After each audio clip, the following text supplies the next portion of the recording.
trabajo que estaba desarrollando durante el año y algo que lleva en ejecución el proyecto que estoy desarrollando sobre pedagogía mistraliana.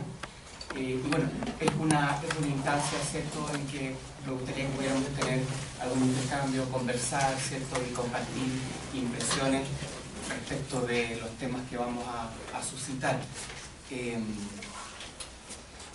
Para contextualizar un poco esto, mi investigación parte desde el interés de conocer, ¿cierto?, cuáles son los desarrollos intelectuales en la pedagogía en Chile y en Latinoamérica, y de los cuales no nos estamos apropiando. Este interés surgió hace varios años ya, fundamentalmente con una pregunta. ¿Qué pasa cuando nos preguntamos por aquellas cosas que uno no suele preguntarse en educación? Yo me hice preguntas de cosas muy obvias. Cuando hablamos de educación, siempre tenemos que hablar de un profesor, de un alumno. Cuando hablamos de formar a alguien, siempre tenemos que hablar de aprendizaje. ¿Y qué pasa, por ejemplo, si no pensamos en aprendizaje, que es una palabra que surge en algún momento, que se consolida y que hoy día es básicamente, ¿cierto?, un fenómeno naturalizado dentro de nuestros discursos? Y fue así que empecé a acercarme a algunos pensadores latinoamericanos y a darme cuenta que en muchos de esos discursos y reflexiones el concepto de aprendizaje no estaba, y se recurría a otras ideas. Para uno, hoy en Chile, actualmente, pensar en eso es casi lanzarse a un abismo oscuro y vacío. Y eso da cuenta de que nuestros discursos pedagógicos tienen algunos problemas. Cuando dejamos de ser conscientes de las herramientas conceptuales con las cuales estamos aprendiendo la realidad, es porque dejaron de ser herramientas y se convirtieron, ¿cierto?, en naturalizaciones de la realidad. Dejaron de ser mediaciones y nos aparecen entonces ahora como puro a priori. En ese recorrido me fui encontrando con los textos pedagógicos de Mistral, que son un desafío en sí mismos, en el sentido de que ella nunca estudió pedagogía, ella es autodidacta en todo sentido. Se formó como pedagoga primero ayudando en una escuela, ¿cierto?, de la cual su madrina era directora. Luego fue admitida en distintos cargos como inspectora, rindió exámenes y pudo validar un título de profesora primaria.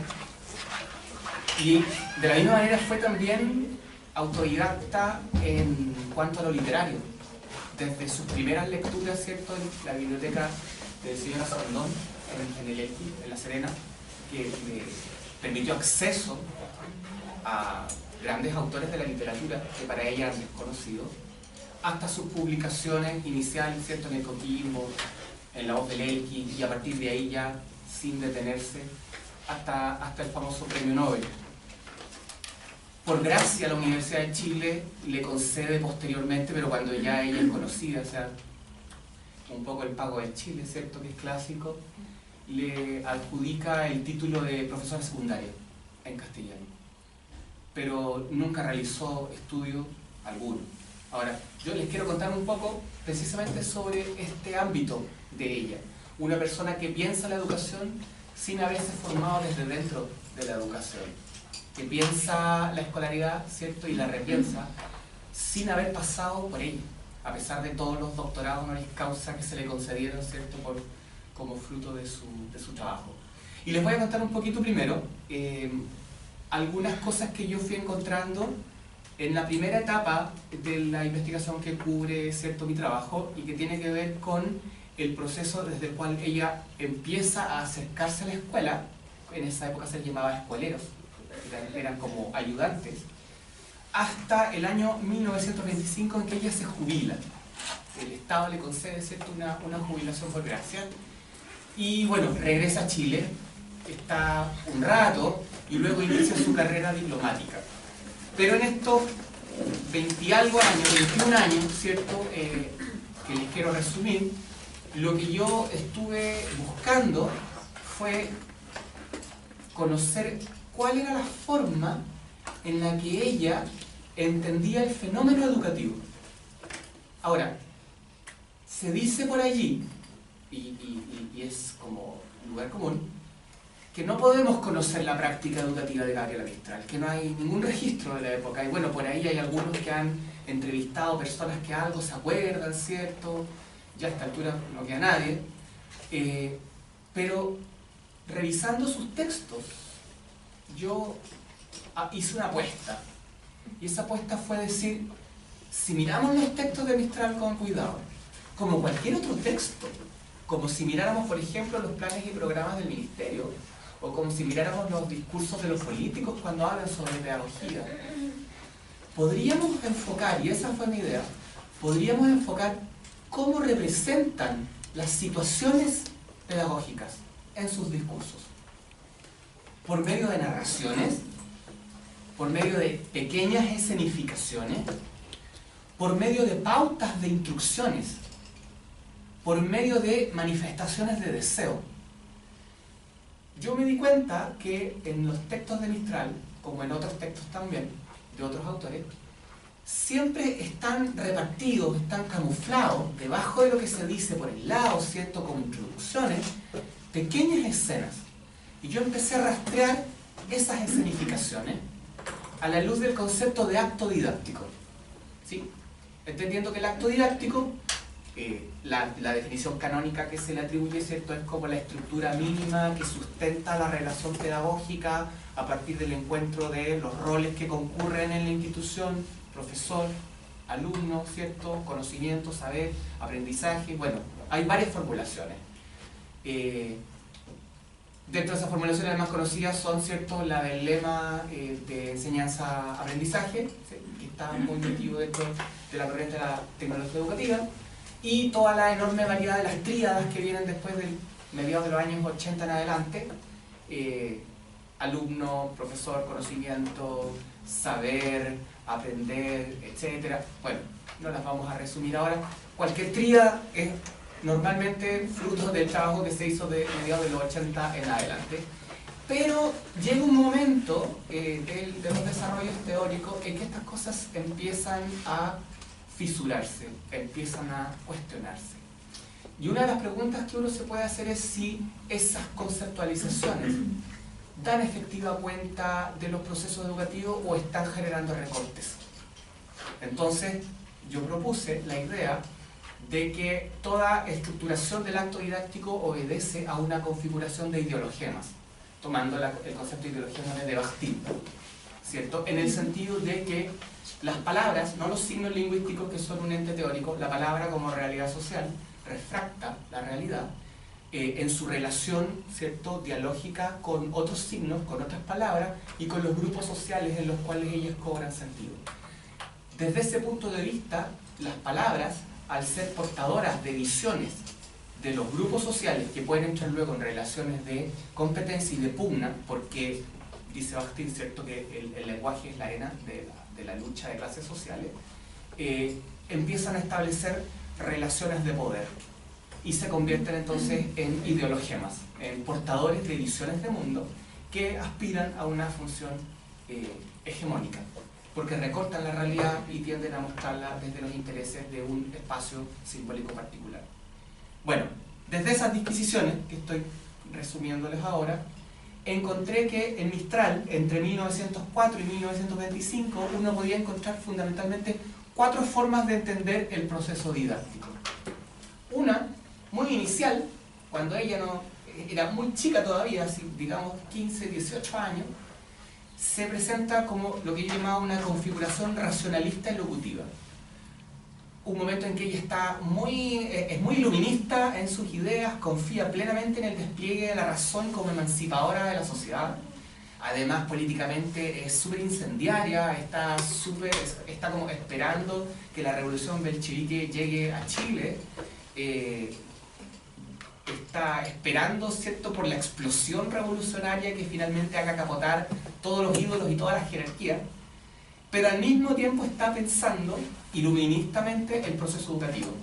Entonces, si uno ve, por ejemplo, algunas cosas que ella escribe en ese momento, se encuentra con cosas como esta. ¿Cómo se trata una poesía? Este texto es como de 1910. Ella dice, tratamiento de una poesía. Lectura de la poesía por el maestro. Explicación de voces y sentido de las estrofas. Lectura de la poesía por los alumnos, una estrofa cada uno. Reproducción dialogada. Aprendizaje de la poesía, por estrofas, cada estrofa por períodos.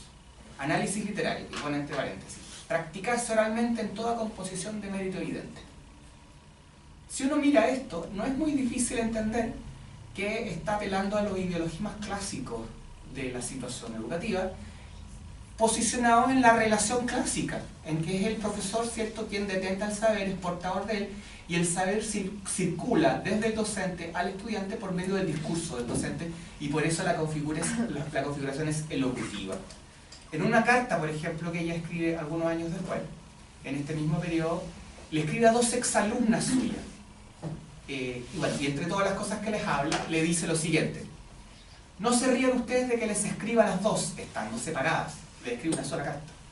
Yo las veo juntas siempre, en el banco central de la primera fila. Están ustedes, invisibles para los demás, visibles para mí, oyendo mi clase, comentando mis afirmaciones, celebrándolas a veces con picardía. El concepto de la situación es el de un proceso auditivo de parte de los estudiantes. Es un proceso receptivo, bastante canónico, que se condice, ¿cierto? Está en lisa con las concepciones políticas revolucionarias e incendiarias, ¿cierto?, que ella defiende en ese momento. A partir de los años 13 esto empieza a cambiar, cuando ella se acerca a las reflexiones desde la teosofía, el budismo, y comienza una forma distinta de entender el proceso. Ella comienza a entender, y esto es lo entretenido de los textos que ella va escribiendo, ¿cierto?, que le van permitiendo hacer exploraciones de la situación didáctica, y comienza a explorar el sentido que tiene la elocución, ya no solamente como portadora de saber, sino como configuradora de un espacio de relación. Ese espacio la lleva a darse cuenta de que en el juego de la voz se hacen cosas, y capta el valor performativo de la palabra. ¿Dónde lo capta? Bueno, en distintos textos, pero donde se ve con mayor claridad es en el juego de la ronda, que ella convierte en género literario, o sea, eleva, ¿cierto?, la dignidad desde el juego popular a género literario. Si uno se fija en rondas, por ejemplo, como En donde tejemos la ronda, empiezan a pasar cosas diferentes. ¿En dónde tejemos la ronda? La haremos a orillas del mar, el mar danzará con 1000 olas haciendo una trenza de azahar. La haremos al pie de los montes, el monte nos va a contestar. Será cual si todas quisiesen las piedras del mundo cantar. La haremos mejor en el bosque, la voz y la voz va a trenzar, y cantos de niños y de aves se irán en el viento a besar. Haremos la ronda infinita, la iremos al bosque a trenzar, la haremos al pie de los montes y en todas las playas del mar. La voz cambia, comienza a constituirse como una voz plural, como un nosotros, porque la ronda es cantada por el conjunto de personas. No es una elocución magisterial, sino que es de una comunidad. Y lo que uno descubre en las rondas es que ese discurso comunitario, colectivo, ¿cierto?, o de un sujeto que busca representar al colectivo, comienza a establecer relaciones unitivas, relaciones místicas de fusión, ¿cierto?, de encuentro íntimo con realidades trascendentes. La primera de esas realidades no es Dios, es la naturaleza. Por lo tanto, es un misticismo, en principio, de corte pagano, no de corte católico, no de corte ortodoxo, porque está, ¿cierto?, cruzado por este otro sustrato de discursos. Pero el peso de la palabra del docente tiene, de todas maneras, una gravitación enorme para ella, y va a continuar junto con el trabajo de la ronda, que además son muchas veces solicitadas a ella por editores de textos escolares. O sea, además son un dispositivo didáctico del momento que se está transando dentro del mercado pedagógico. Ella continúa la exploración de la configuración elocutiva. porque empieza a tomar conciencia de otra cosa, de cómo el verbo docente, la palabra y el discurso del profesor no solo establece una relación, no solo establece un entorno o una sociabilización, sino que construye subjetividad, es ingerente en el proceso de desarrollo de los sujetos. Y ahí ella toma conciencia, por ejemplo, de las consecuencias que tienen las sugestiones de inferioridad que los adultos inculcamos en los niños y que luego se prolongan, ¿cierto?, como heridas o como cicatrices en las personas hasta la adultez.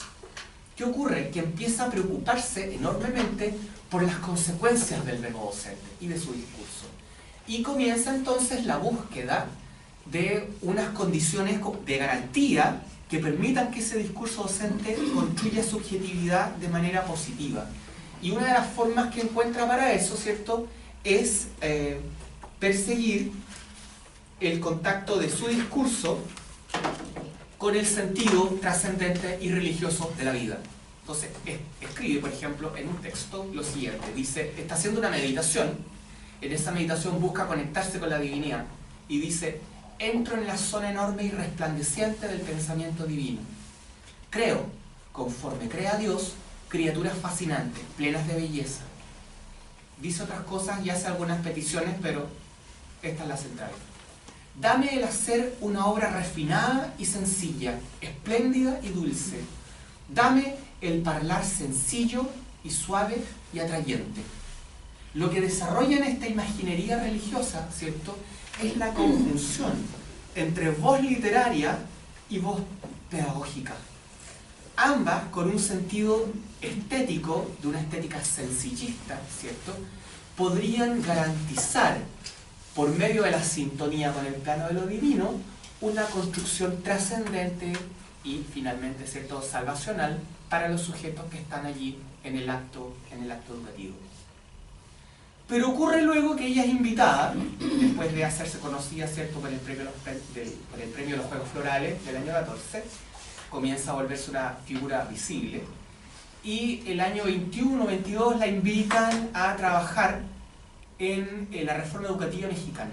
Concretamente, Vasconcelos le hace llegar la invitación, primero la tantean en Chile, ¿cierto?, y luego se le hace la invitación formal para que ella viaje, en principio para construir un libro de lectura, que es como lo que está firmado en el contrato que ella firma con el gobierno mexicano. Pero obviamente lo que ella hizo allí excedió con creces los lindes de ese contrato. Y bueno, colaboró en las misiones pedagógicas, en las escuelas ambulantes, ayudó al departamento de bibliotecas, dio conferencias por todas partes, trabajó con los misioneros, hizo proselitismo para que otros intelectuales se sumaran al rol docente, que era la gran invitación que estaba haciendo José Vasconcelos. Y en la experiencia mexicana ocurre algo importante. La invitan a ella a observar lo que están haciendo en una escuela en las afueras de Ciudad de México, en una escuela rural, en la cual se está desarrollando una experiencia agrícola con los niños. Ella va, el barrio es pobre, la escuela es miserable, y ella se extraña de que la lleven allí, y hace toda una crónica en un texto de cómo se está trabajando en esa escuela. Pues bien, al poco rato ella empieza a sorprenderse de las cosas que están ocurriendo, y lo describe así. Una multitud de niños, de pobrecitos, desarrapados, hacía labores de huerto. Regaban, removían la tierra, desmalezaban entre un rumor jubiloso de colmena de octubre. Fui acercándome, desorientada primero. Una hora después, mi estado de alma era un respeto y un fervor religiosos por lo que estaba viendo. Tenía delante de mí, realizada en la tierra mexicana, la escuela que soñó Tolstoy y que ha hecho Tagore en la India, la racional escuela primaria agrícola, que debiera formar el 80% de los colegios de nuestros países. Sueño mío ella desde hace 15 años. Luego empieza a hacer una serie de alabanzas, ¿cierto?, a lo que está sucediendo allí. Queda fascinada además porque el maestro que está a cargo de esto nunca estuvo un rato en la escuela normal y después la abandonó. Es una autodidacta igual que ella, entonces eso le hace bien. Y bueno, después como que se da cuenta que le está tirando muchas flores a la experiencia y dice, no es que me haya lanzado en un río de fantasías, es que palpo por primera vez en mi vida lo que significa la pequeña experiencia de los niños sobre los grandes problemas sociales. La pequeña experiencia de los niños sobre los grandes problemas sociales. He visto la fuerza estupenda que tiene la enseñanza económica cuando se hace carne en los hechos y no se da como palabrería gárrula. Ha habido momentos en que la masa de escolares que trabajaba la tierra, por la sensatez que ponía en su trabajo, por las intuiciones que alcanzaba, me ha parecido una república de verdad y me he sentido embriagada de una fe muy grande. Esta escena es crucial dentro del pensamiento mistraliano, pero además para una discusión del pensamiento didáctico contemporáneo es una escena también fundamental, porque nos está mostrando de qué manera el acto didáctico, ¿cierto?, el fenómeno educativo, tiene una excedencia, tiene una naturaleza acontecimental, podríamos decir, que se sale de los marcos de la comprensión escolarizada, institucionalizada de las relaciones que están construyendo los sujetos allí. Y en esa excedencia, lo que pesquisa Mistral, y que viene dándole vuelta desde antes, desde darse cuenta de que la palabra del docente cala en la subjetividad, construye o perjudica la subjetividad, es el hecho de que en el acto didáctico existe un poder. Y es un poder compuesto a lo menos de dos planos. Uno, que es el que ella venía explorando desde la mística, que es el plano del poder subjetivador. El acto didáctico construye subjetividad. El otro plano, anexo, que ella no había visto todavía, pero que empieza a ver acá, es el de, junto con el plano de la construcción de subjetividad, se empieza a construir sociabilidad. Y cuando empezamos a hablar de la construcción de sociabilidad, de lo que estamos hablando es de la contextualización de los sujetos al interior del acto didáctico en un marco de comprensión sociocultural de corte político. Estamos conformando la dinámica del estar juntos.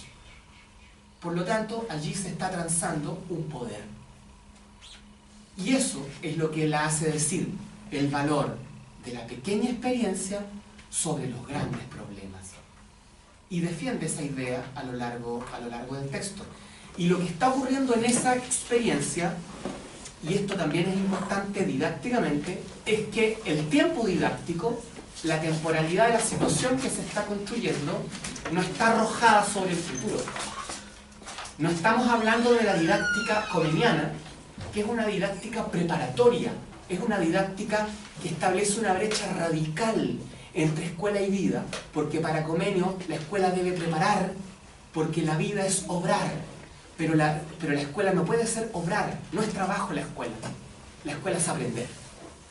Y es el texto en la didáctica magna que zanja, ¿cierto?, y establece la separación que montones de teorías posteriores han buscado romper y que no han podido romper porque se ha instalado desde la concepción fundacional del acto didáctico la idea de que existe una recontextualización de los sujetos que no es de corte político.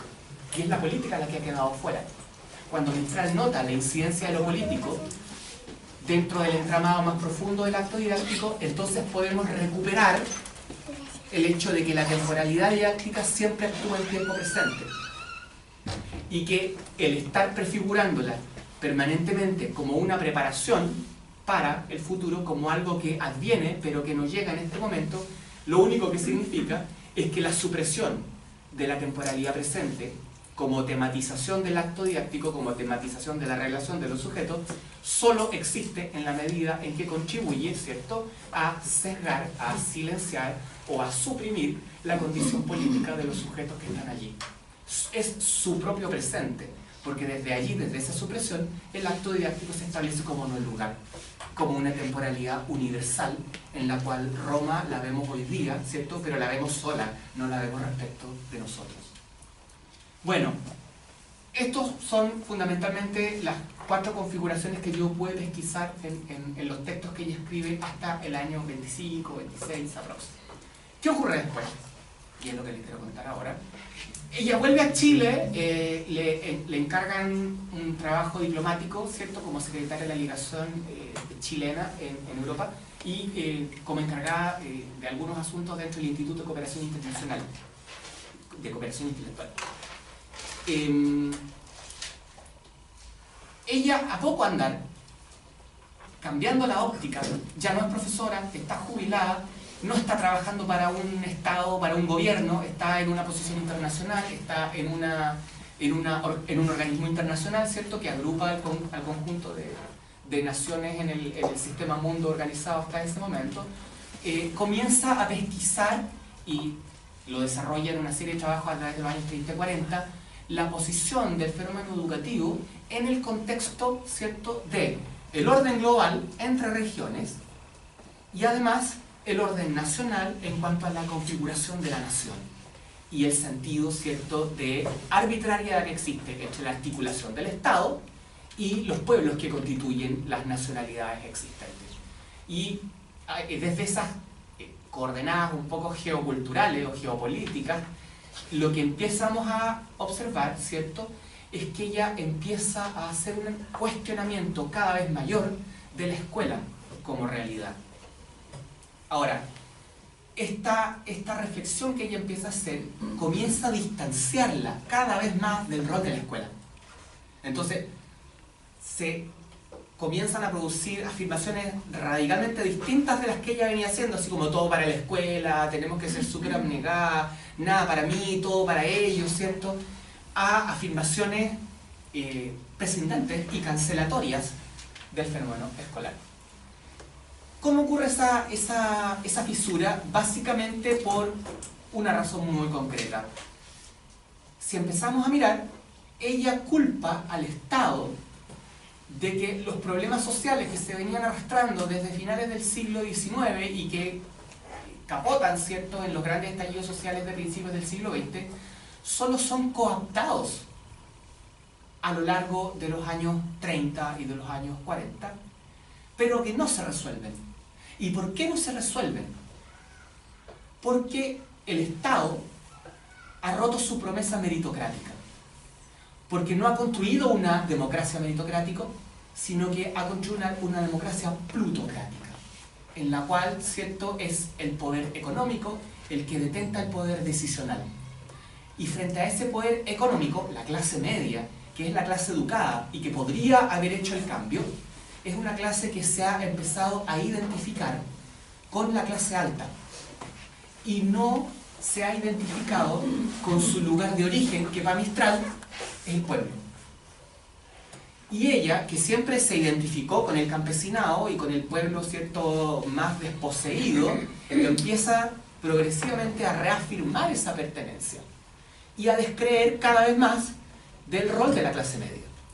Y junto con ese rol, con el rol que cumple el maestro y la escuela en ese contexto. Porque el maestro, al identificarse con los ideales intelectuales, elitistas, ¿cierto?, de alta cultura de la clase media, termina en una posición opuesta, cultural y valóricamente, a los mismos sujetos a los cuales él va a enseñar. A partir de eso no puede establecer una relación humana, ¿cierto?, y espiritual, como le interesa a ella, con los estudiantes, con el educando. La escuela, asimismo, está capturada dentro de ese concepto, dentro de este contexto, y bueno, ella va visualizando y visibilizando las contradicciones que se van produciendo. Por ejemplo, en una carta a Julio Barco del año 28 le dice: el Estado docente es una calamidad porque manufactura las conciencias, y empieza a defender la libertad de enseñanza, que es una bandera y tradicionalmente es cierto de la derecha. El Estado lo único que debería hacer es subvencionar la iniciativa privada para que cada comunidad, para que cada grupo de interés desarrolle su propia escuela con su propio sello. ella empieza a adherir a esa visión y dice, la escuela neutra no existe. Y si no existe, tampoco se la podemos confiar al Estado, porque va a estar sometida, ¿cierto?, a la política de turno. Ahora bien, dice después, dudo cada vez más de la clase media. La clase media pone su cultura al servicio del interés. Tiene el cuerpo entero lleno de codicia. En Chile se ha prostituido el profesionalismo en manos de la clase media. Y eso se bifurca. Es la crítica a la clase, ¿cierto?, y a su identificación y valores sociales, y la crítica al profesionalismo, a cómo se entiende, ¿cierto?, desde la profesión liberal el sentido del magisterio. Pero puse un contador para no estrujar tanto el tiempo. Voy a ir sintetizando. La crítica a la escuela parte por la brecha entre teoría y práctica. Ella ve la escuela como una institución fundamentalmente dogmatizadora. ¿Y cuál es la precaución que hace? Hay que matar el dogma, pero hay que cuidarse mucho de no crear otros dogmas. La discusión teórica debe marchar paralela a la experimentación práctica. Entonces nos acordaremos de aquel refrán popular: otra cosa es con guitarra. Ella ensaya dos respuestas fundamentales en esta época, descreyendo de la escuela. Dice: matadora de realidades, máquina mecanicista, tiene jefes anti-espirituales. Lo que se oye y se oirá siempre en una clase común es un pseudo diálogo en el cual la interrogación lleva enroscada adentro la respuesta como la culebrilla en la ampolleta de vidrio. En ello no hay maña. No es que el profesor sea malo, ¿ah? No es que los profesores, no es que la escuela sea perversa.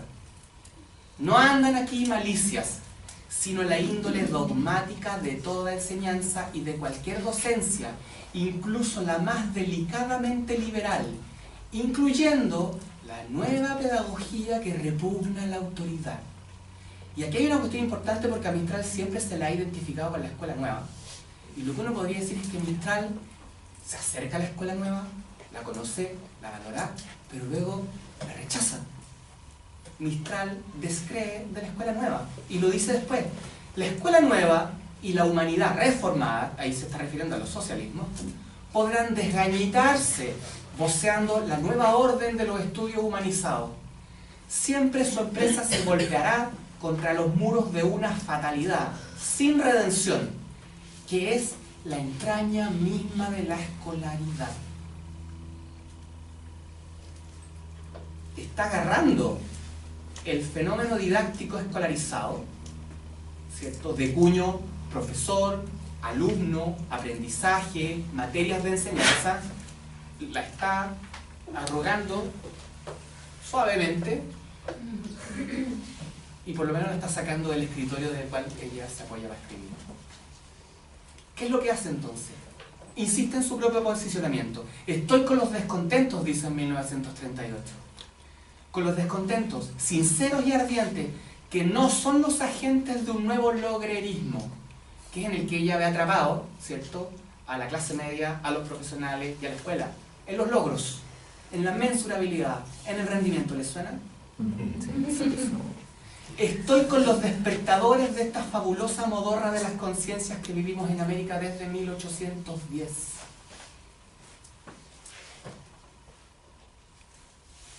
Y levanta un proyecto. ¿Cuál es su proyecto? Lo toma, no se le ocurre a ella, lo toma de pensadores como Valentín Letelier y como Eugenio María de Hostos. El ideal de un hombre completo. Y desde 1923 en adelante, hasta los años 50, le da. Mistral no procede, es autodidacta, no procede linealmente, no acumula, no escribe tratado. Ella está todo el rato masticando los temas, y los recupera, los mastica, les da otra vuelta, les da otra vuelta. Lo mismo que hace con su literatura, en el fondo, como Poema de Chile. Nunca lo termina porque está todo el rato dándole vuelta. Su reflexión es espiral.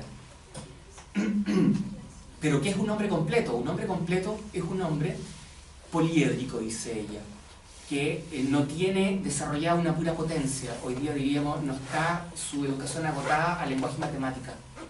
Involucra lo estético, involucra lo político, involucra lo social, involucra lo científico, involucra lo espiritual, involucra lo femenino y lo masculino. Para ella lo masculino y lo femenino, hoy día podemos explicarnos por qué lo dice, hace algunos tiempos no lo sabíamos, ¿cierto?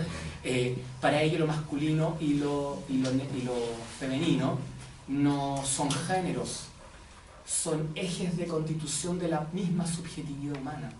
Y destaca el valor que lo masculino y lo femenino deben tener en el docente. Entonces, por ejemplo, cuando habla de Crowley, ¿qué dice de Crowley? Es una madre que además de ser madre y querendona, es sabia. Pero también de otras educadoras dice que son viriles. Y son viriles porque tienen fuerza en sus convicciones, porque son capaces de establecer, ¿cierto?, una lucha con el sistema hegemónico imperante, que no le da lugar a la mujer, que ni siquiera en ese momento le ha dado derecho a voto, digamos. Quiero seguir avanzando. Hay un proyecto que ella está levantando junto con el de Hombre Completo y que es un proyecto intelectual anticolonial.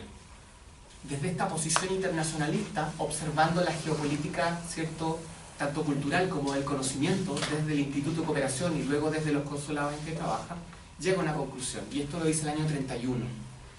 Hijos del viejo mundo e hijos de dos culturas indígenas indudables, buscamos trascender a Europa y a los imperios aborígenes con una democracia cabal y con el concepto más rico de la libertad humana. Situados por la providencia entre Europa y Asia, ella nos impone un deber de comprensión respecto de las sensibilidades opuestas.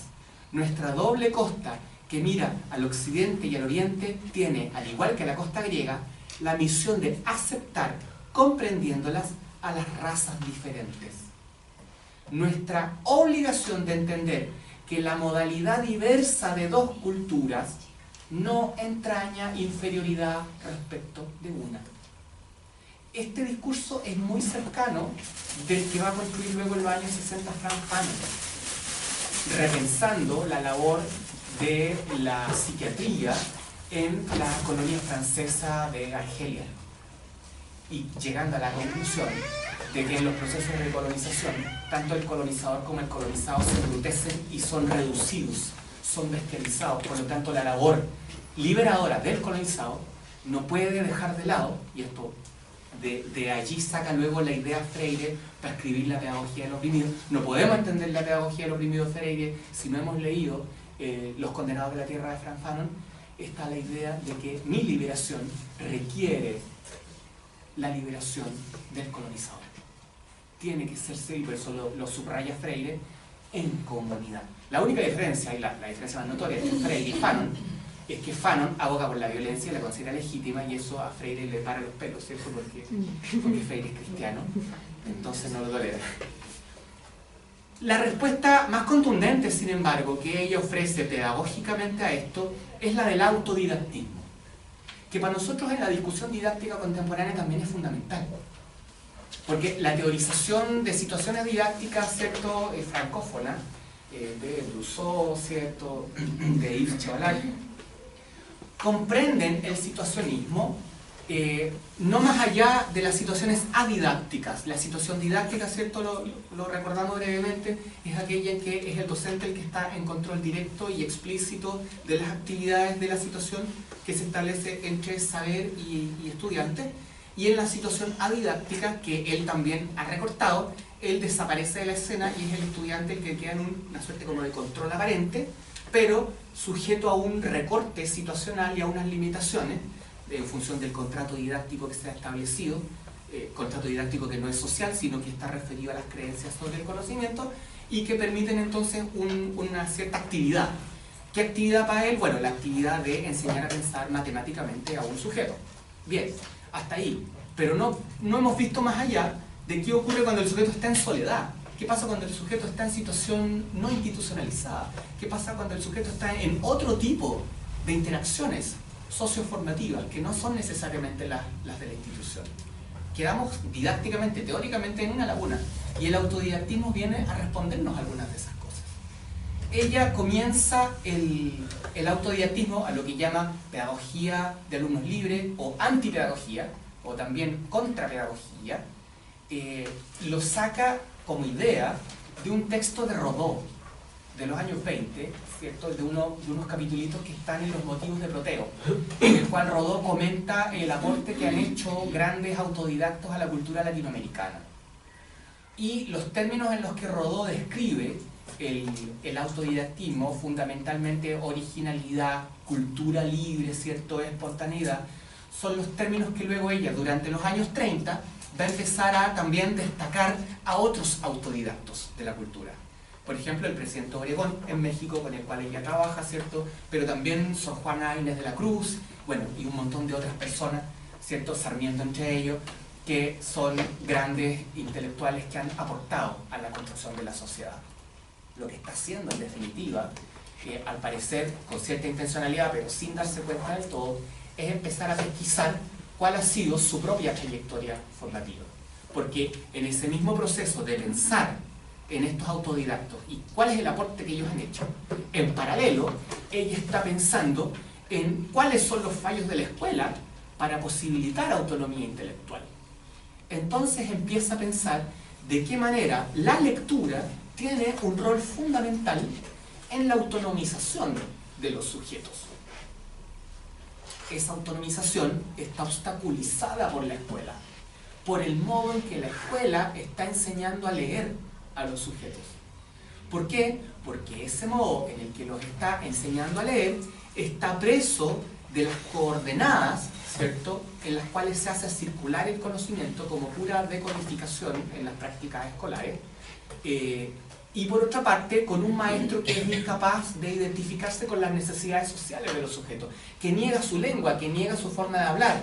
Ella de alguna manera adelanta algunas concepciones de la sociolingüística cuando sostiene un principio de justicia sociolingüística en términos de validar todas las variantes dialectales que se manifiestan dentro de la escuela, porque comprende tempranamente que la variedad lingüística en la cual se desempeñan los sujetos escolarmente comporta el respeto por la cultura de origen de esas personas. Y se hace claro para ella que si prescindo de ese caudal cultural, es imposible para mí desarrollar autonomía en estos sujetos, porque lo único que voy a estar haciendo es una imposición colonial de una alta cultura, de una cultura burguesa, sobre un sujeto básicamente popular. ¿Sí? ¿Qué dice el autodidactismo, por lo tanto?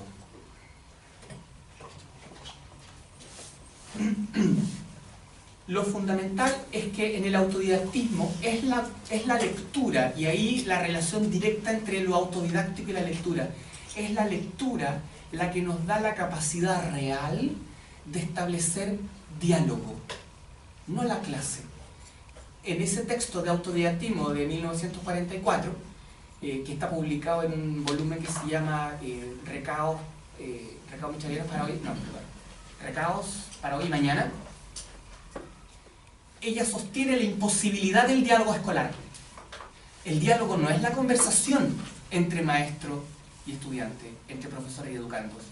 El diálogo es la relación entre nuestras creencias, entre tus juicios y mis juicios, entre tu forma de ver la realidad y la mía. Ella sostiene que ese diálogo, esa relación de dos logos, solo es viable en la medida en que yo puedo sacarle partido a la lectura. Esto es bien interesante porque si uno mira las discusiones sobre desarrollo de la lectura, recién en el periodo de entreguerras, cuando las grandes potencias se dan cuenta de que en el campo de batalla los soldados no son capaces de entender las instrucciones escritas que circulan de un campamento a otro, se empiezan a dar cuenta que la gente no sabe leer, aunque ya tuvieron varios años de escuela. Y se empiezan a hacer toda una serie de disquisiciones respecto de cómo enseñar a leer. Entonces se descarta el fonetipo, se empieza a trabajar sobre lecturas globales, ¿cierto? Identificación de palabras completas. Mistral, ¿qué está pensando? Está pensando en cómo hago que el texto sea más vivo para los sujetos y está pensando en cómo favorezco la comprensión. Pero no puedo favorecer la comprensión si primero no le otorgo al sujeto un espacio de libertad. Y ese espacio de libertad intelectual y personal no está en la escuela. Ahora, ¿cómo lo sabemos? Porque ella en ese texto analiza y escenifica la situación autodidáctica. Y es bien interesante porque hace una suerte de escenificación surrealista, ¿cierto? Mentalista, una suerte de corriente de la conciencia, de qué es lo que pasa con ella cuando lee. Ahora, ¿a qué podemos llegar? A dos cosas. Primero, a la concepción de que la lectura, en primera instancia, es un acto material. Leer no es un proceso puramente mental. Cuando yo leo, tengo que establecer una relación material con el texto. Y eso es súper simple. Significa rayar el texto.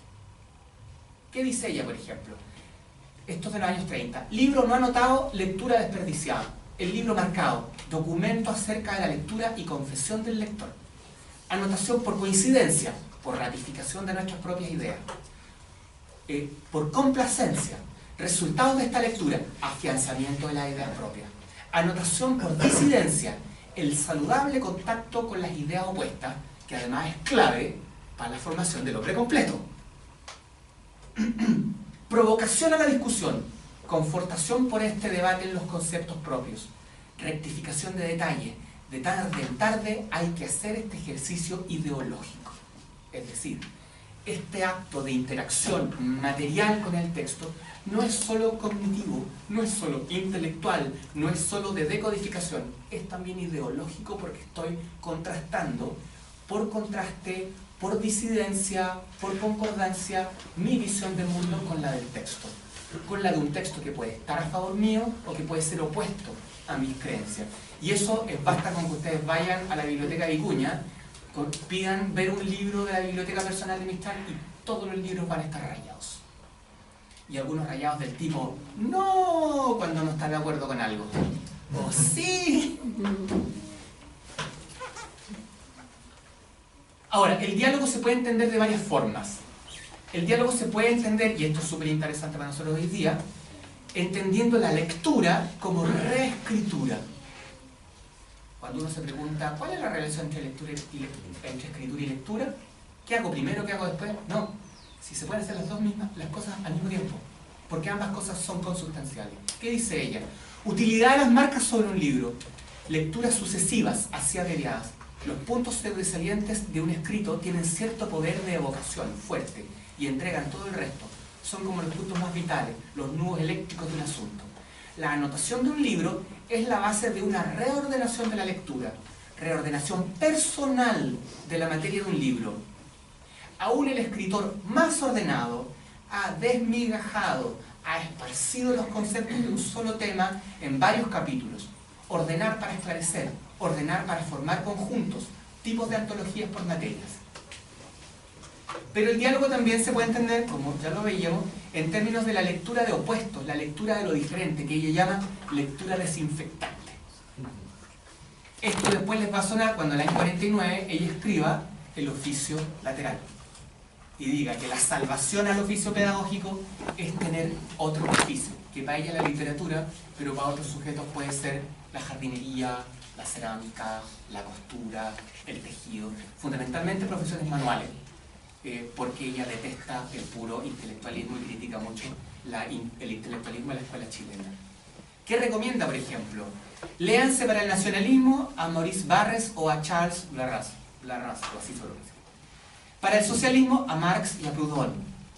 Para el catolicismo polémico a Chesterton y a Leblanc.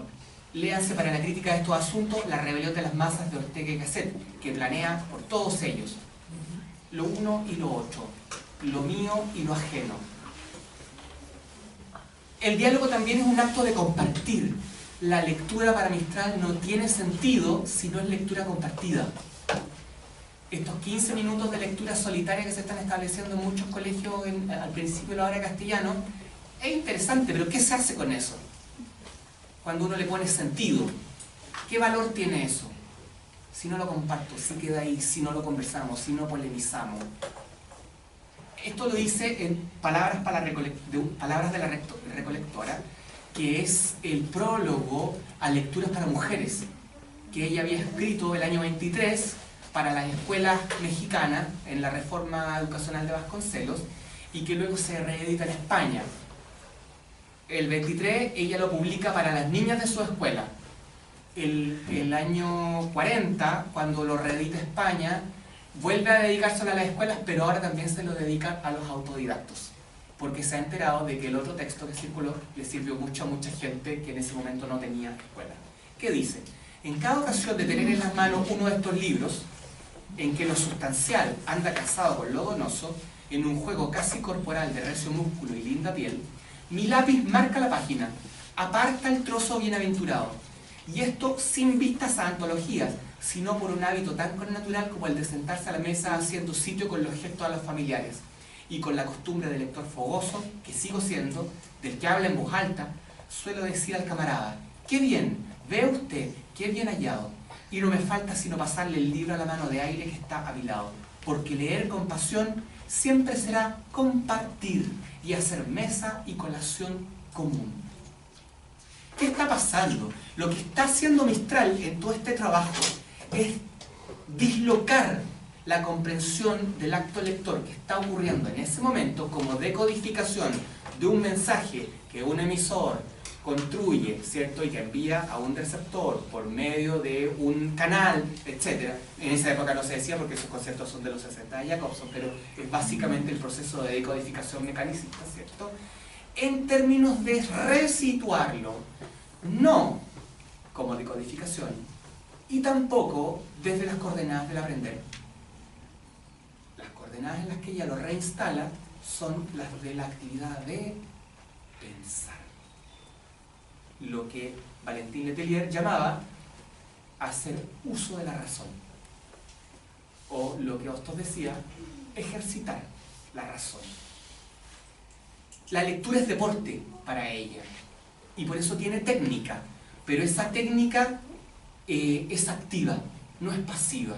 Dice, pensar es la única faena que nunca se renuncia. El hombre no se cansa nunca de comprender. ¿Qué es lo que marcamos? Describe la experiencia personal sobre libros leídos hace 10 años. El criterio cambia enormemente, pero puedo escoger. Escoger es un ejercicio prócer del espíritu y de la mente. Desde el pensar, ella da respuesta a lo que significa el placer de la lectura, que también para nosotros a veces es una incógnita. ¿Cómo genero placer con la lectura? ¿Es el disfrute? ¿Es ese placer de que cuando estoy leyendo una comilona en una novela me da envidia todas las cosas ricas que están comiendo? ¿O es cuando logro interpretar la comilona en términos de la política y de las relaciones de poder que se están dando allí? ¿Cuál es el placer? ¿Cómo siento placer? ¿Es cuando me identifico con mi gusto y preferencia, ¿cierto?, en la literatura cuneta? ¿O es cuando desarrollo un ejercicio de cuestionamiento? Cuando puedo calcular cómo en esta lectura se está mostrando y está evidenciando mi propia posición mediante la escenificación de la realidad. Ella dice que parte fundamental del placer es el hecho de que la literatura es experiencia vicaria. No lo dice con esos conceptos, es una expresión mía. Pero lo que está diciendo es que el lector inicial es un huésped. Y como huésped tenemos que cuidarlo y tenemos que ayudarlo, ¿cierto?, en el itinerario que él va a tener. La experiencia vicaria, ¿cómo está construida? Ella lo dice de esta manera, en Pasión de leer, del año 35. Pasión preciosa de hojear el mundo por mano más hábil que la propia. Pasión de recorrer lo no recorrido, en sentimiento o en acción. Es decir, vivir la aventura que no vamos a poder vivir. Arriba posadas donde dormir soñando unos sueños diferentes del propio. Pensar, imaginar con otros lo que no hemos imaginado, pero también pasión del idioma hablado por uno más donoso, más ágil o más rico que el nuestro. Hay una doble vicariedad de la literatura en términos de construcción de mundo, de sueño, y en términos de construcción idiomática, que es lo mismo que después va a decir Antonio Cándido. El poder humanizador de la literatura es porque es construcción de mundo, pero también porque es una reconstrucción que uno puede codificar, desmontar, que uno puede observar en estrategias concretas. Es desde ese pensar que ella comprende entonces que el placer en la lectura está dado por entender pronto, el placer del descubrir, el placer de concordar con ideas afines, el placer de descubrir errores ajenos. todos placeres intelectuales que, lo dice así tal cual, comillas, aceitan la máquina del pensar, no del aprender.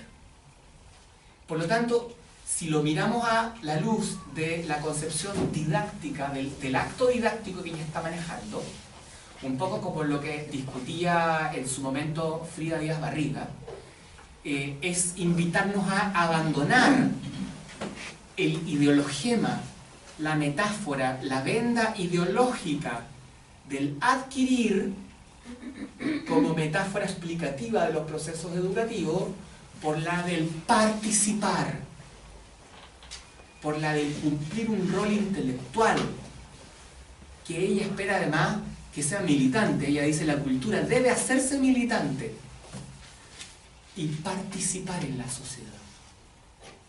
Si yo leo, es para compartir y discutir. Si yo escribo, es para dar a conocer. Por lo tanto, mantener la literatura y el ejercicio, ¿cierto?, comunicativo, cerrado, enclaustrado, dentro del estrecho marco del circuito comunicacional de la sala de clase, es cancelar las potencialidades sociales, cognitivas, intelectuales, pero también políticas de los sujetos que estamos formando. El compromiso con la lectura, que falla en la escuela que Mistral critica, es el de permitir que los sujetos aprendan a leer y puedan independizarse, puedan autonomizarse para poder participar en la sociedad. Y lo que ella va a estar construyendo en todo este proceso es una forma de imaginarse cómo ayudo al sujeto en la autonomía de la lectura. Y esa es la respuesta que da mediante la defensa del autodidactismo. Durante todos los años 30, ella se va a preocupar de dos cosas fundamentalmente. Cómo facilitar didácticamente la trayectoria del lector. Desde el lector que no lee nada y que solo viene con fábulas, con leyendas y mitos familiares del folclore, hasta la lectura de los clásicos. Y la imagen de lectura que tiene ella es la de un desafío. Yo no puedo esperar a darle a los chicos solo cosas que no entiendan. Y defiende una idea que es bien interesante y que solo en los años finales de los 90 defiende Josette Jolivet, una didacta francesa, que es la idea de que los chicos deben enfrentar un texto e interactuar con él sin que el profesor espere que lo comprendan completamente. Porque la comprensión está sujeta a propósitos. Y lo que yo debo desarrollar con el sujeto es que no que capte y que haga exégesis del texto, es que él aprende a interactuar con el texto para cumplir sus propios propósitos de lectura. Y eso puede significar que haya cosas del texto que no se entiendan. Y que hay que aceptar que toda lectura siempre tiene una dimensión de incomprensión. Incluso la lectura más erudita siempre tiene un margen del texto que se queda sin comprender. Eso no es lo fundamental. Porque nos estamos saliendo de la metáfora adquisitiva. Lo que estamos buscando es, en definitiva, hacer algo con el texto.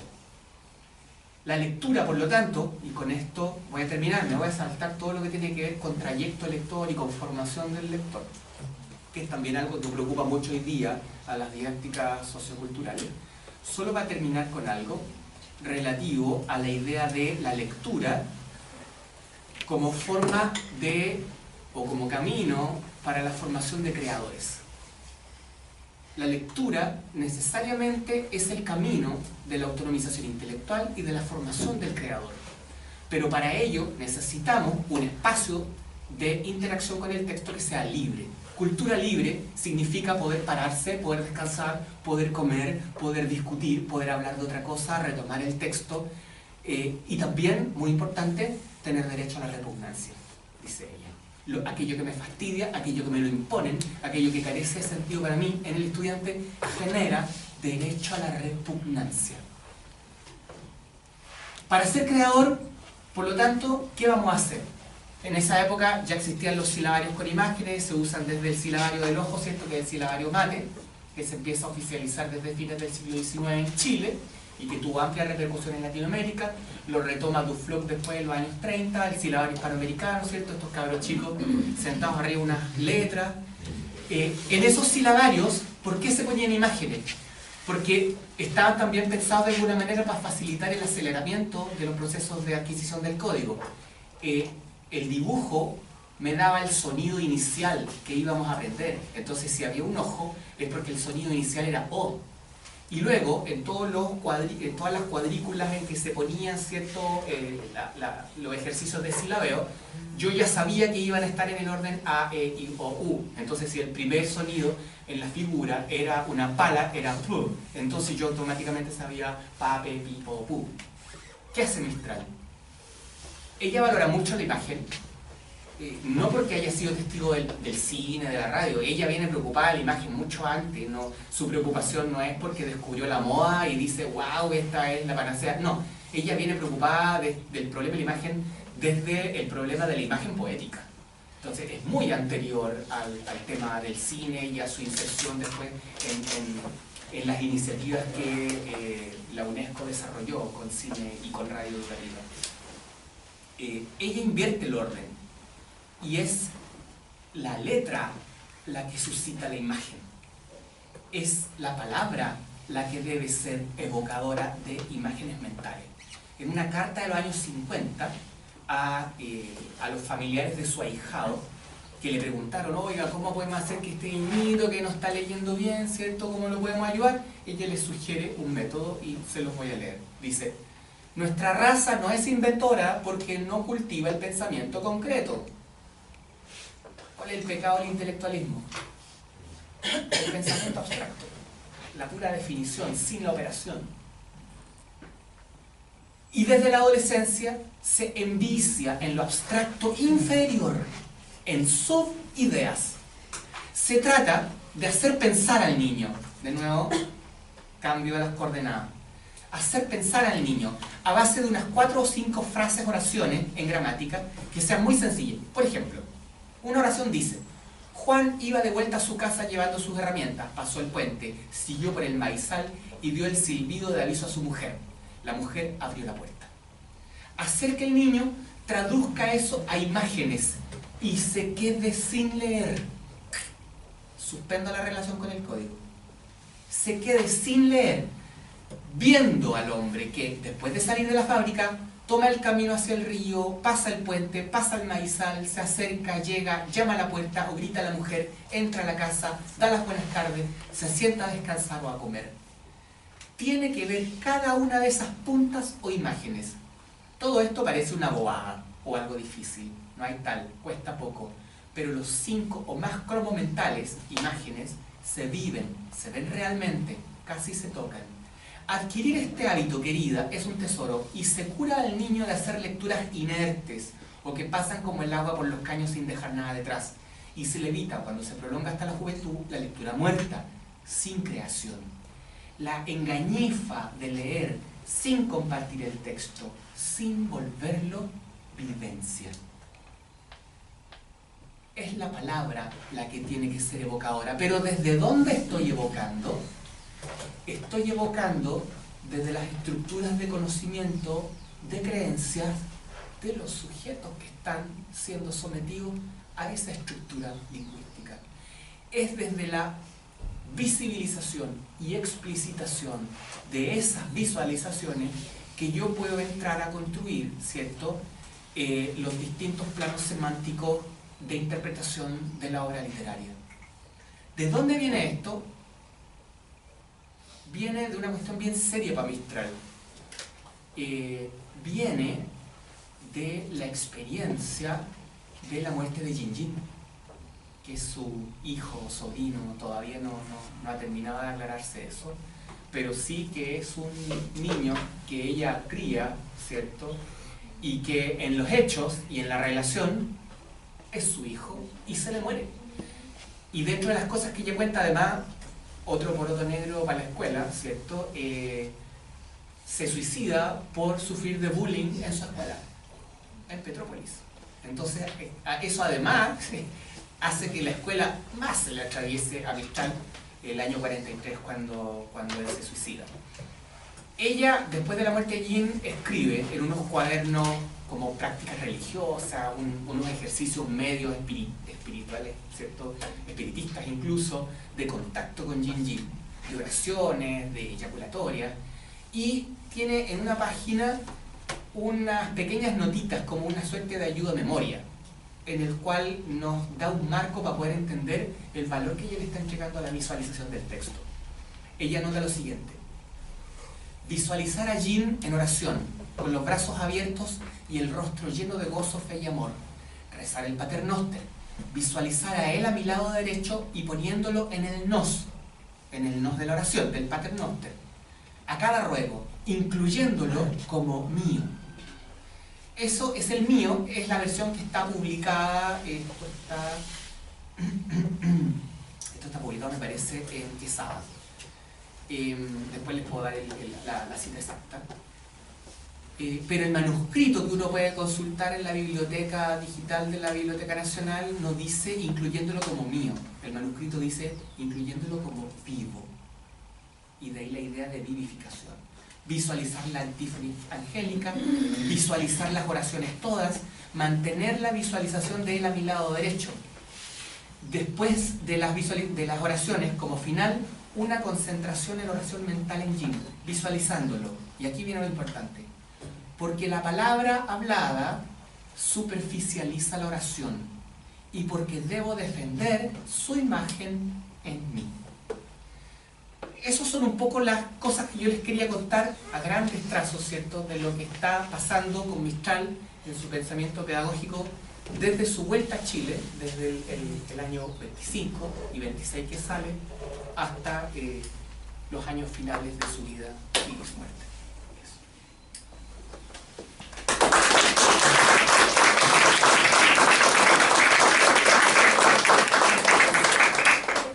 Queremos ofrecer la palabra, por favor. La idea es que tengamos un espacio de conversación con Adrián, el profesor Adrián, y que obviamente vamos a aprovechar. Hola, buenas tardes. Creo que hay una temática propia de Gabriela que es bastante estudiada, ha sido bastante estudiada. Quizá todavía falta sacarle más jugo. A mí me llama mucho la atención cuando se le atribuye este concepto de misticismo, ¿no es cierto?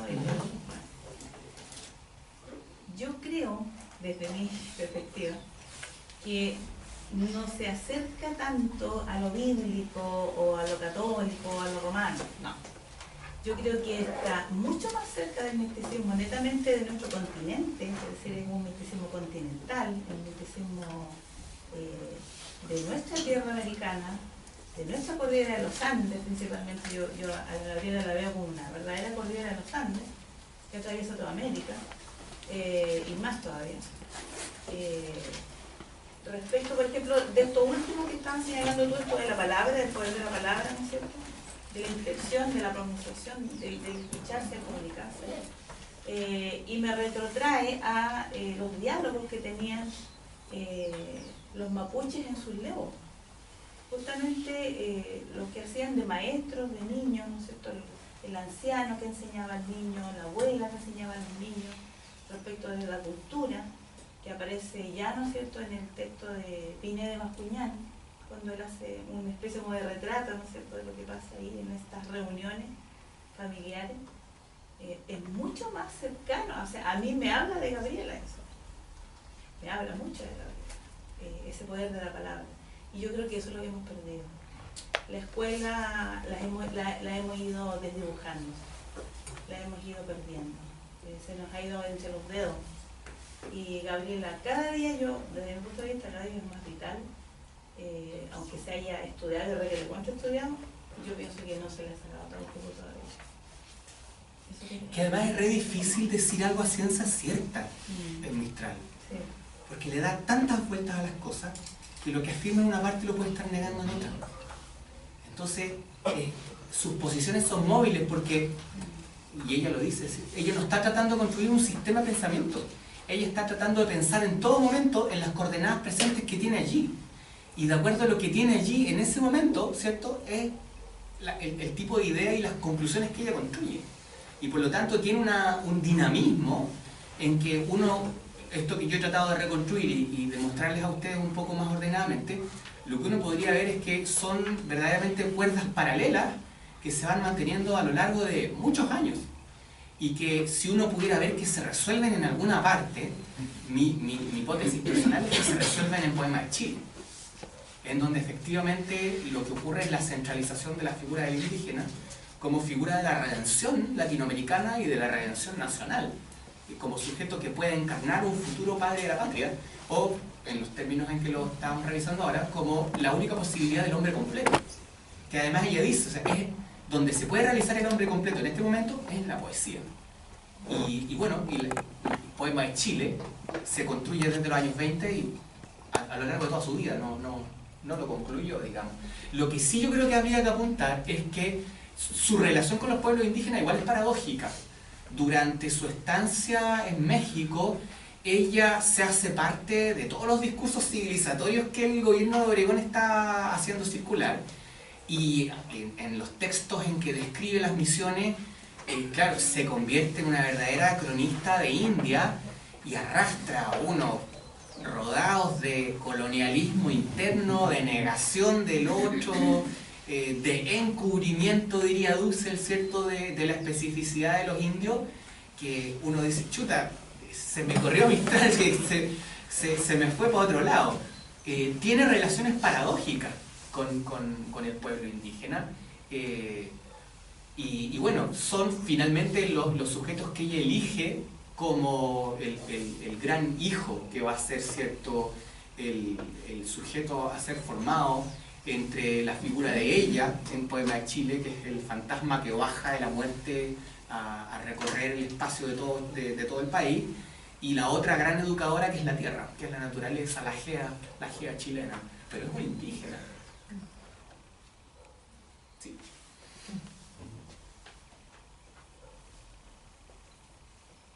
Hola.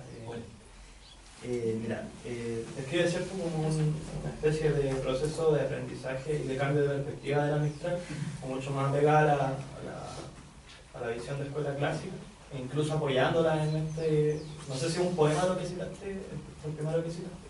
No, son unas cartillas. Son cartillas. ¿Que no están publicadas? Sí. ¿Sí? ¿Están publicadas? Sí, te puedo decir. Bueno, primero, una pregunta con eso, no sé si existe la posibilidad de que en vez de haber encontrado un apoyo a la escuela tradicional, haya puesto esos textos en tonos sarcásticos. Eso como una evidenciación solamente.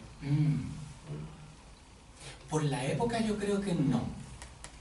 No es un gesto recurrente de ella hacer eso. Ya. Eso primero y... por lo menos de ese texto que estamos conversando. Sí, que digamos como de la juventud de la... Sí. Pero ya a los 15 años fue como ayudante, ¿cierto?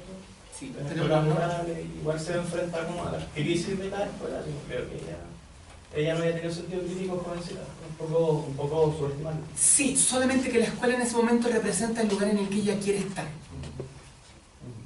La escuela, para ella en esa época, la escuela representa un doble deseo.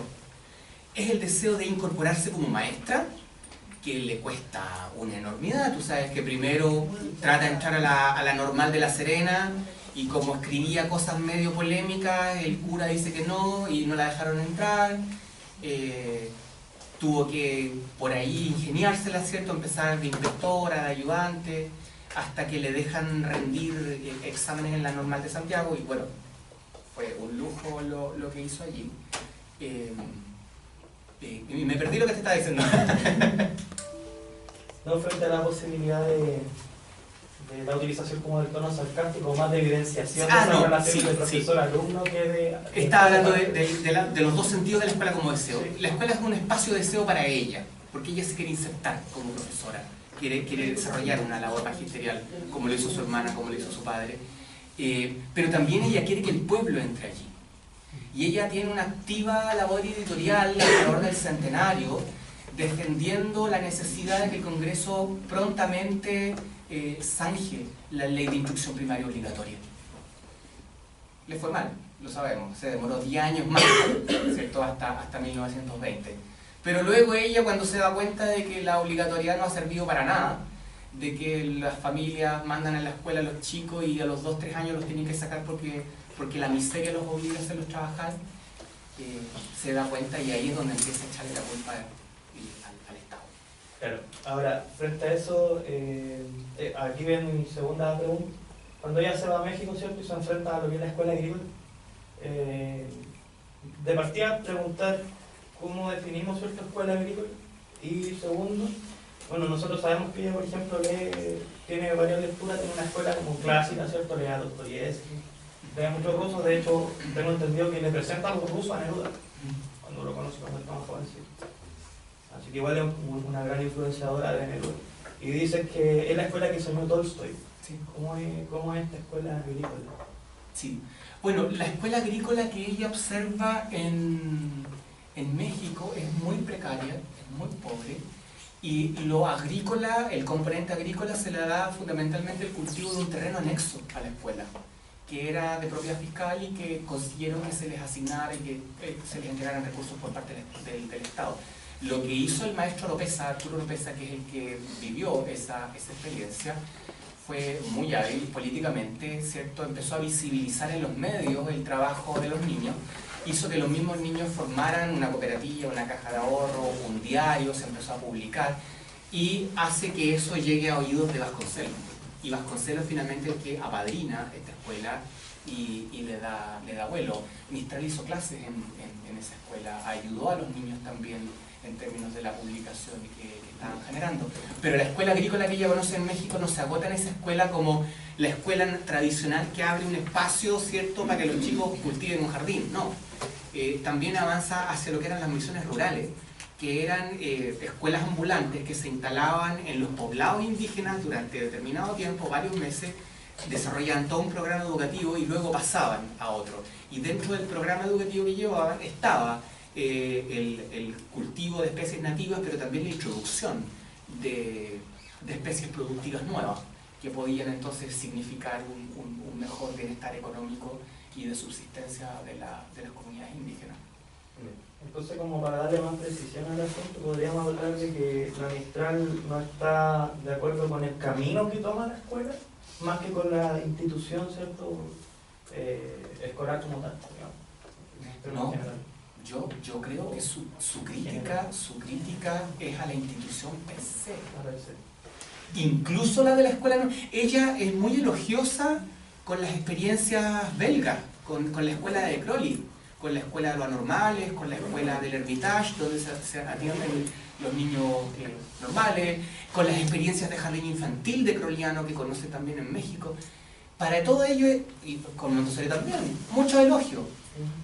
Pero finalmente igual les pega a todos el mismo sablazo, porque es la institucionalización de la escuela bajo las coordenadas del Estado el problema, y del Estado como entidad que pone las reglas del juego de la escolaridad, en años, en edificios, en periodos, en construcción, ¿cierto?, en el sentido, en lo que se le pide, lo que se le exige, cómo se la financia. Por lo tanto, ella está reclamando contra lo que llama el basilisco o la entraña de la escolaridad, y que es, en lo didáctico, la separación de la complejidad humana de los sujetos versus el recorte escolarizado de los roles. El rol de alumno es siempre un recorte de la subjetividad del alumno. Por lo tanto, es un ideologema. Mientras nos mantengamos comprendiendo el proceso escolar, operando sobre los ideologemas imperantes, vamos a naturalizar la exclusión de lo afectivo, de lo relacional, de lo político, de lo emocional. Y todo cuando eso entre colado por el filtro del rol existente, va a entrar, ¿cierto?, y va a ser cooptado, va a ser capturado, va a ser petrificado por el poder de este basilisco. ¿Sí? Como siguiendo también mi idea con esta pugna contra la escuela y contra el Estado, ¿se puede hacer como una lectura desde el anarquismo de las posturas de Mistral?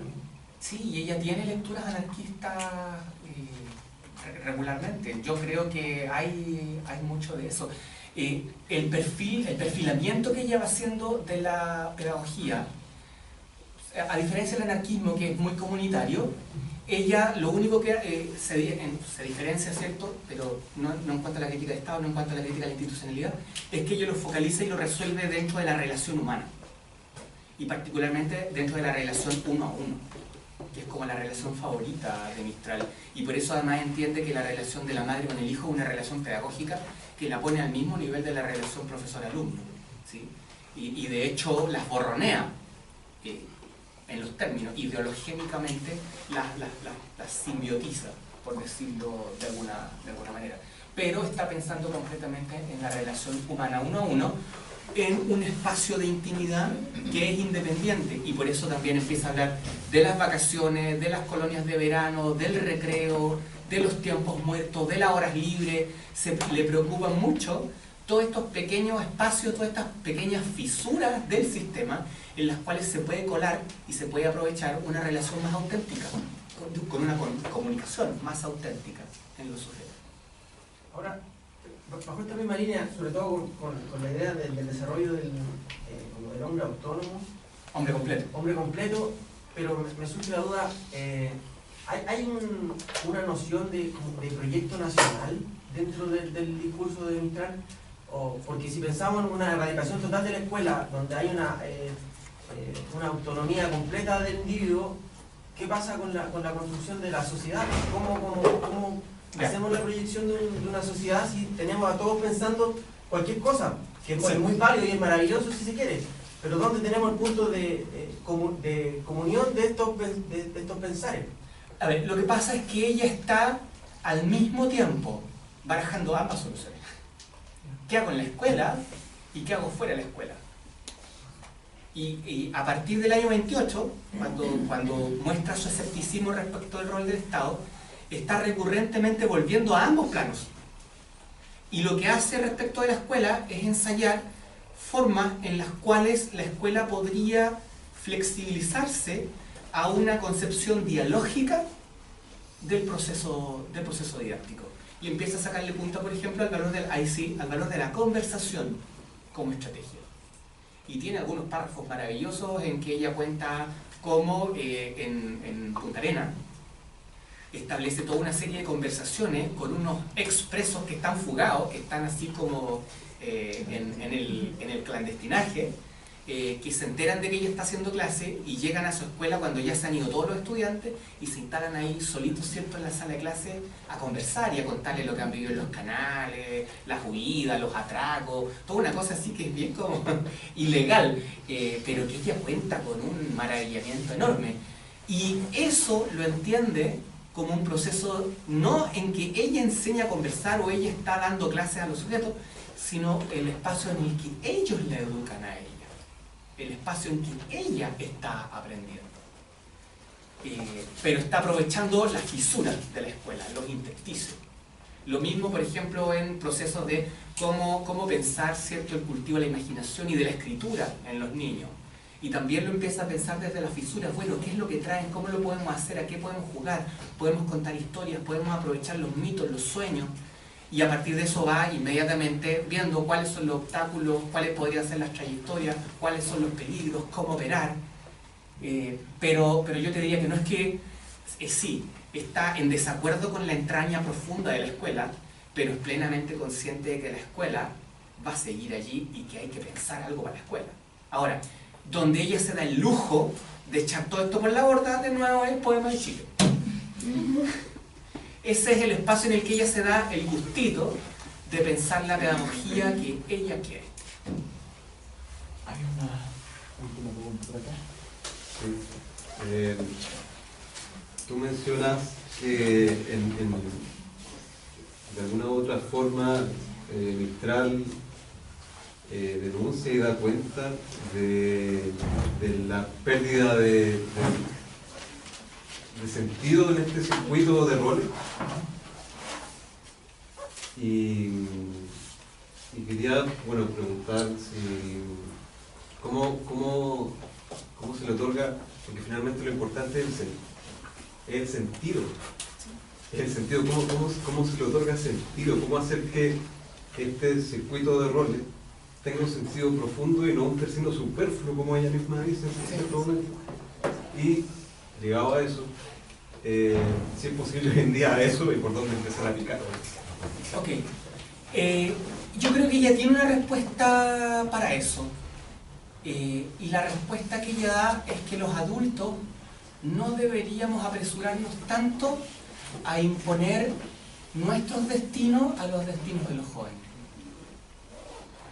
Ella defiende un poco el derecho a perder el tiempo en la relación educativa, que es la defensa y es el primer postulado que propone Rousseau. Una buena educación parte por perder el tiempo. Y en ese sentido es importante lo que ella hace respecto de la consideración de la temporalidad didáctica.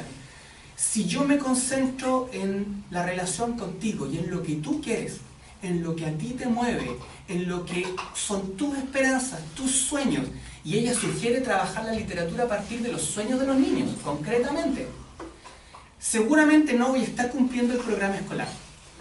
Pero el primer consejo que te va a dar ella, mira, el programa escolar es una construcción política, échatela al bolsillo, porque tu compromiso primario es con el pueblo, no con el Estado. Si eres capaz de comprometerte con los sueños de esta persona, te vas a dar cuenta, y por eso, a partir de allí, ella justifica el concepto de trayecto lector. La formación del lector no es el aprendizaje de las estrategias de decodificación absoluta de una obra, sino el espacio de creación de confianza en la interacción para compartir el texto y para poder interactuar con el texto en libertad.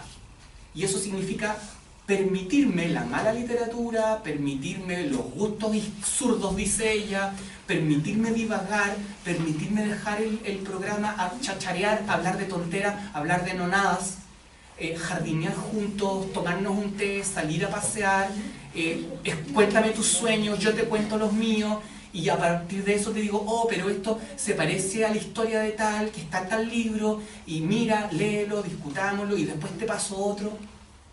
Perder el tiempo significa atender a que cada sujeto, ahora, en el tiempo presente, está viviendo su máximo valor.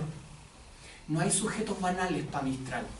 Todos los sujetos son importantes porque están metidos en su propia realidad. Y el desafío que ella le pone al profe es ser capaz de ponerse al servicio de eso. Te acepto, te acojo y te acompaño. Y la mejor herramienta que te puedo dar en eso es autonomizarte en la lectura. Pero para poder hacer eso, no saco nada con saber mucho si en primera instancia no genero confianza. Y tiene páginas y páginas y páginas sobre el problema de la generación de confianza, que es lo que ella va a llamar la gracia en la escuela o el convivio. ¿Qué es el convivio? Y ahí la respuesta a la escuela.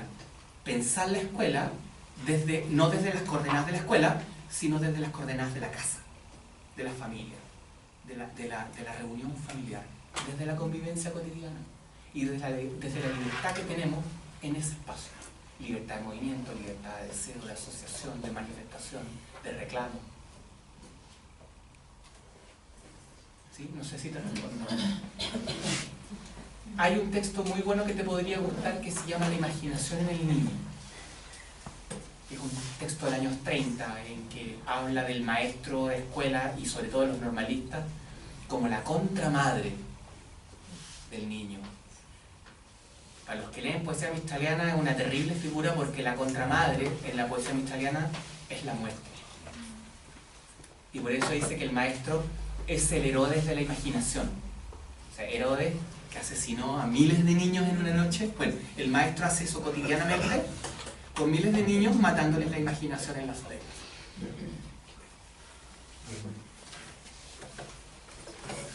Queremos reiterar los agradecimientos al profesor Adrián Baeza y ojalá lo podamos volver a mejorar. Así que un gran aplauso por